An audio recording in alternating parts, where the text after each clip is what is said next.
1 2 3 4. اهو جه يا ولاد، هيسوا يا ولاد، اهو جه يا ولاد، سقطوا يا ولاد، اهو جه يا ولاد، هيسوا يا ولاد، اهو جه يا ولاد. سقطوا يا ولاد.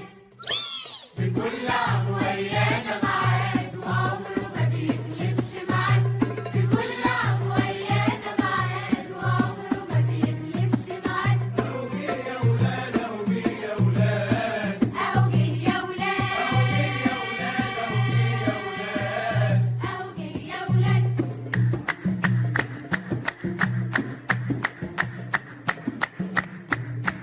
كلنا معاك الخير كله. صباح الخير عليكم او مساء الخير عليكم على حسب التوقيت والمكان اللي بتشوفوا منه الفيديو. اهلا بيكم معايا وحلقة جديدة من حلقاتنا على قناة سوبر مروة وزهرة. بحبكم في الله حبايب زهرة، صلوا على الحبيب المصطفى صلى الله عليه وسلم. احنا فين النهاردة؟ احنا في دار ايتام بلال بن رباح. بحبكم في الله حبايبي، حطوا لنا لايك للفيديو. اهلا بكم معايا النهارده. جبت لدار بلال بن رباح شويه حاجات كده، يعني من ضمن الحاجات اللي هم محتاجينها. احنا ودينا من كام يوم ما شاء الله لكذا دار، منهم دار بلال بن رباح، ولكن انا كان احد المتبرعين معايا اختي من السويد وحبيبتي ومتابعه القناه. كانت تبرعت بعد ما احنا اشترينا كل حاجه ووزعنا على 3 دار ايتام.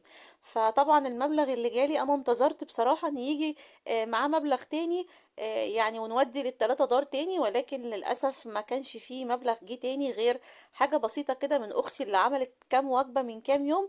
فالله المستعان، فقلت لا خلاص بقى ما بديهاش. قلت أجيب شوية سلع أساسية ومهمة لدار من ال3، ولما ربنا يكرم تاني ابقى اكمل ال2 دار اللي احنا ودينا لهم من كام يوم. بحبكم في الله حبايب زهرة. وطبعا انا كنت هنا دخلت الدار، كل دي اطفال الدار. الدار دي زي ما انتم شايفين الاطفال فيها صغيرين جدا. كان ما شاء الله في ناس كده خيرة زي ما انتم شفتوا كده، كانوا جايبين لهم شوية حلويات وبالونات. بصوا اللي بيقدر يعمل حاجة بيقدر يعملها، يعني دولت تقريبا بنات في الجامعة، كانوا جايين يفرحوا دار الايتام دول. كانوا بيوزعوا عليهم بسكوت وبونبوني وبالونات وحاجات زي كده. طبعا دول حبايبي في الدار، في متوزعين في كذا أوضة. الاطفال يا حبايبي فرحانين جدا ان هم حد جاب لهم حاجات حلوه. طبعا انا هنا كنت وديت حاجات للدار هتشوفوها معايا دلوقتي، وكمان وديت يعني ممكن 3 شنط تقريبا للعاملين بالدار. الحاج هنا الحاج احمد مسؤول عن الدار، عطيته الشنطه يوزعها على والاخت اللي مسؤوله برضو عن الدار دي.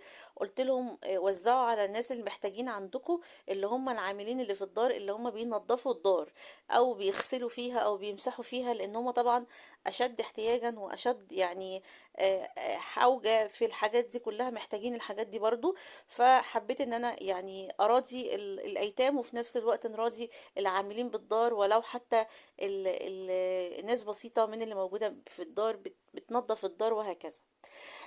كان نفسي ان انا ادي كل العاملين بالدار بصراحة، ولكن مفيش كمية شنط رمضان زي ما قلت لكم، العدد قليل خالص. انا مازال عندي ناس كتير بره الدار، يعني ناس اسر فقيرة محتاجة شنط رمضان، ولكن السنة دي العدد قليل قوي في شنط رمضان. ناس كتير ما عملتش من اللي عملوا معايا السنة اللي فاتت.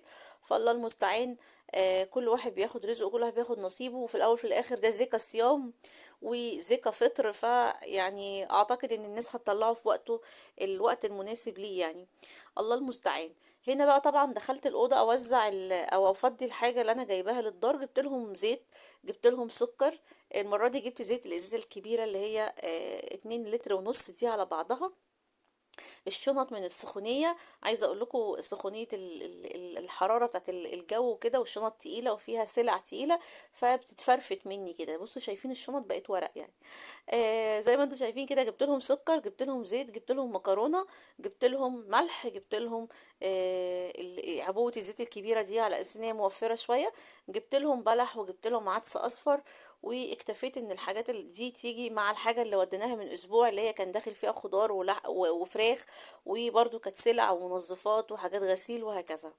ربنا يكرم ان شاء الله باذن الله. واي حد حابب ان هو يتبرع يا جماعه للايتام، او ان هو يبعت لهم سلع، او يعمل معانا شهره رمضان، يتواصل معايا على 012 784482121.